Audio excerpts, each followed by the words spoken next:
বিসমিল্লাহির রহমানির রহিম। বাংলাদেশ জাতীয়তাবাদী পাট শ্রমিক দল কর্তৃক আয়োজিত আজকের এই মানববন্ধনের উপস্থিত বিভিন্ন স্তরের নেতৃবৃন্দ, উপস্থিত আছেন বাংলাদেশ জাতীয়তাবাদী শ্রমিক দল বারোপুর ইউনিয়ন শাখার নেতৃবৃন্দ, আমার পাশে আছেন জামাত ইসলামী বাংলাদেশ বারোপুর ইউনিয়ন শাখার সংগ্রামী আমির, প্রিয় সহযোদ্ধা বললে ভুল হবে না। বিগত আন্দোলন সংগ্রাম আমরা একসাথে আন্দোলন করেছি। আমার আরেক সহযোদ্ধা জনাব জয়নাল আবদিন আমাদের মাঝে ইতিমধ্যে এসে পৌঁছেছেন।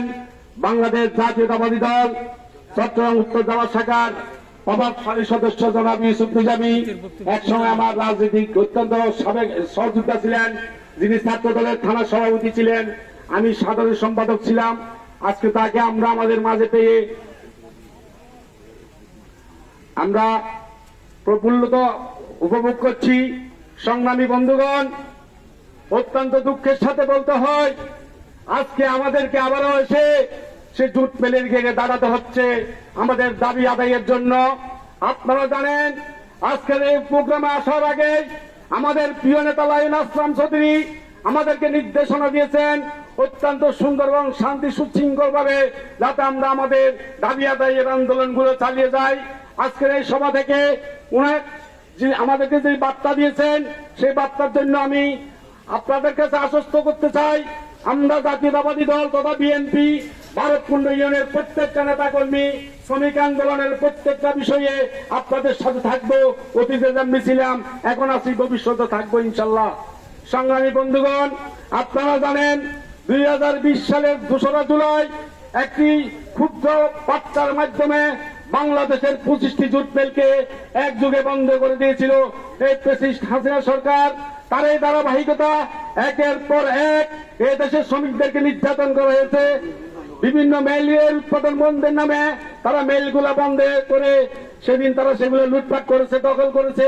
বাংলাদেশের তৃতীয় বৃহত্তম জুট মিল হাবিব জুট মিলের মতো মিলের আজকে সেই করুণ দুরবস্থা। আজকে আরেকটা কথা বলতে চাই, আমাদের দেশের শ্রমজীবী মানুষ যারা শ্রম বিক্রি করে জীবন যাপন করত তাদের পেটে লাথি দিয়েছে আওয়ামী লীগ হাসিনা ফ্যাসিস্ট। আজকের এই সভায় দাঁড়িয়ে আমরা এইটুকু বলবো যে অতীতের নিয়ে আমরা আমাদের সেই সোনালী আঁশের নিয়ে যাতে গর্ব করতে পারি, সেই সোনালী আঁশ আজকে আমাদের গলার ফাঁসে পরিণত হয়েছে। আপনারা জানেন কিনা জানি না, বাংলাদেশ সরকার বিগত সরকার ইন্ডিয়ার সাথে হাতাত করে বাংলাদেশের জুট মিলের উৎপাদিত পণ্যগুলোকে ইন্ডিয়ান পণ্য বলে বিদেশে রপ্তানি করেছে, আর ইন্ডিয়ান মালগুলোকে মেড ইন বাংলাদেশ থেকে আন্তর্জাতিক বাজারে প্রচার করে বাংলাদেশের পাট কলের এবং পাট শিল্পের পাট উৎপাদিত পণ্যের দুর্নাম রড়িয়েছে। তার মাধ্যমে আস্তে আস্তে একের পর এক প্রত্যেকটি জুট মিল বন্ধ করার পায়তারা করে শ্রমিক নির্যাতন শুরু করেছিল।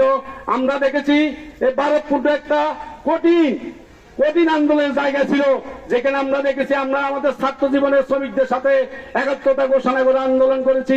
এই ভারতকুণ্ড ছিল একটা শিল্পাঞ্চল, আজকে সেই শিল্পাঞ্চল একটা করুণ পরিণতিতে অবস্থায় গতি দিয়েছে। আনোয়ারা জুট মিল, মুকুল জুট মিলের মতো মিল আজকে বন্ধ করে দিয়েছে। একের পর এক মালিকদের শোষণ প্রক্রিয়া এসে শ্রমিকরা নির্যাতিত হয়ে একের পর এক তাদের চাকরি ছেড়ে চলে যেতে বাধ্য হয়েছে। আমি এমনও দেখেছি যে শ্রমিক মালিকের কাছে লক্ষ লক্ষ টাকা পাবে, সে তার ছেলেকে স্কুলে লেখাপড়া করাতে পারছে না, সে খাওয়ার পাচ্ছে না, সে দুঃখে সুখে একসময় মৃত্যুবরণ করেছে, সে তার পানা বুঝে পায়নি। আজকে গুলোরামা জুট মিল বিক্রি হচ্ছে। আমাদের দাবি থাকবে যে সমস্ত মিলগুলো বন্ধ করে দেওয়া হয়েছে, উৎপাদন বন্ধ করা হয়েছে, এগুলো পুনরায় চালু করা হোক এবং যে সমস্ত মিলের লিজ দেওয়া হয়েছে লিজ বাতিল করা হোক। তার পাশাপাশি আজকে আমরা যেখানে দাঁড়িয়ে আজকের এই পরিবেশ সভা করছি বা মানববন্ধন করছি, সে বিজিএমসির আওতাধীন বিজিএমসি জুট মিলগুলোর পাঁচ উৎপাদনকারী প্রতিষ্ঠান এই গালপাড়া হাবিব অত্যন্ত গুরুত্বপূর্ণ একটা প্রতিষ্ঠান ছিল, যেটা অত্যন্ত ষড়যন্ত্রমূলক ভাবে বন্ধ করে দেওয়া হয়েছে। আজকে যারা এসি চেয়ারে বসে সিরুমে বসে চেয়ারে বসে নীতিরাম শ্রদ্ধা সেজেছেন, সেই সমস্ত অভিষেকদের প্রতি আমাদের আহ্বান থাকবে, আসুন আপনারা শ্রমিকদের কাতারে সামিল হন, শ্রমিকদের দুঃখ দুর্দশার কথা আপনারা আপনাদের উদ্বোধন কর্তৃপক্ষকে জানান। এদেশের মেহনতি মানুষ, মেহনতি শ্রমিক তারা কেমন আছে। আরেকটা বিষয় হচ্ছে, আমরা সদ্য সময়ে অনেকগুলো বিষয় অবগত হয়েছি। রাতের অন্ধকারে এই মেল থেকে লক্ষ লক্ষ টাকার ছবি মোটর লক্ষ লক্ষ টাকার লোহা নিয়ে গেছে। আজকের এই সবাই দাঁড়িয়ে আমরা যারা আজকে নেতৃত্বে আছেন বা দায়িত্বে আছেন তাদেরকে বলে দিতে চাই, এমন অপকর্ম যদি আপনারা করে থাকেন জনতার কাঠগড়ায় আপনাদের বিচার হবে। যা করেছেন ভবিষ্যতে এখান থেকে আর এক বিন্দু লোহা বা কোনো ইস্পাত বা কোনো মিশনারি পাত আপনারা নেবেন না। যদি সেটা করেন সেটার দায় দায়িত্ব আপনাদেরকে বহন করতে হবে।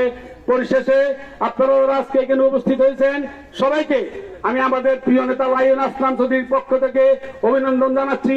তিনি অত্যন্ত সাবলীল ভাবে বলেছেন যে তোমরা অত্যন্ত সুন্দর এবং গোছানো ভাবে শান্তিপূর্ণ ভাবে তোমাদের কর্মসূচিটা সম্পন্ন করিও। আজকে আমরা চেষ্টা করেছি সবাইকে নিয়ে আমরা আমাদের শান্তিপূর্ণ প্রোগ্রামটা করার জন্য। পরিশেষে আমাদের মাঝে বিভিন্ন রাজনৈতিক দল সহ পার্শ্ববর্তী মিলে যে সমস্ত শ্রমিক ভাইরা ছিল, আমাদের জাতীয়তাবাদী শ্রমিক দলের যে সমস্ত নেতৃবৃন্দ ছিল, পৌরসভা ইউনিয়নের বারকুন ইউনিয়নের সবাইকে সংগ্রামী অভিনন্দন জ্ঞাপন করে আগামী দিনে যে কোনো বৃহত্তর আন্দোলন সংগ্রামে আমরা আবার একত্রিত হব।